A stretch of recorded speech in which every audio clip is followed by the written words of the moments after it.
time to sit down and play Cocoon. With the game designer behind both Limbo and Inside spending about 6 years to create this game, I was definitely intrigued. By the time I'd finished playing through Cocoon, I knew it was a game that I must write a review for because it was that good. I want more people to know about this wonderful little indie game. The visuals in Cocoon are amazing. Each orb's world has a very distinct feel, from the bright, almost desert-like orange orb world to the lush and watery green orb world. They each feel familiar whilst always feeling completely unique. The worlds are all splendidly beautiful, each with vibrant, curated colour palettes. The character designs in Cocoon are also very detailed. The bosses all feel ominous as you square off to face against them. Overall, the game feels very cohesive in its art and visual presentation. Cocoon is a short game. It took me a little over 3.5 hours to complete. It might take you a little longer if you are finding the puzzles challenging, or you may be a bit quicker if you really understand the puzzle mechanics straight away. Despite that, it packs so much into the game within this short time frame. For the gameplay itself, there is no tutorials or help menus. This is not needed, however, as all you do is run around and use one button to interact with the world.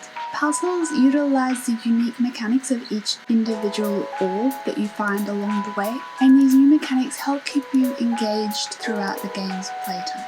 The puzzles are linear in design, driving the story forward. As for the story itself, it is very ambiguous in nature, so it's up to the individual player to interpret. After you finish all the world's puzzles, it will culminate into a final boss battle of that area. These boss battles are also all unique, so they do add a lot to the game. Now, when I say battles, I truly don't mean battles. They're more like another puzzle that you play against the boss of the area. Throughout the game, I only found 2 parts challenging. The first boss, where it took a couple of tries to understand the pattern, and the second part was the section with the white orb, in which you have to shoot rotating objects. Outside of this, the game did feel fair in its design. One thing I do want to mention is that a portion of the game felt like it was just you doing orb management, moving from place to place or placing orbs in and out of other orbs' worlds. This did lead to some disconnect in the puzzle solving at times. It was enough to be noticeable, especially towards the end of the game where you have all the orbs, so I thought that warranted mentioning it in this review. Overall, the gameplay felt quite fun, and it did feel really good when you did finally solve the puzzle.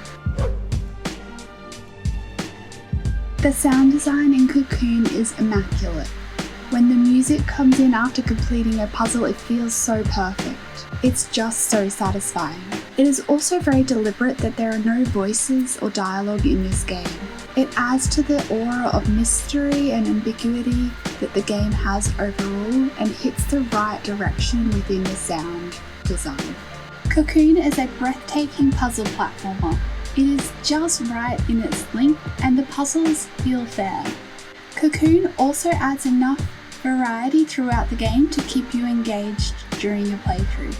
I honestly would recommend this to anybody that enjoys puzzle platforming games, or even just puzzle games in general.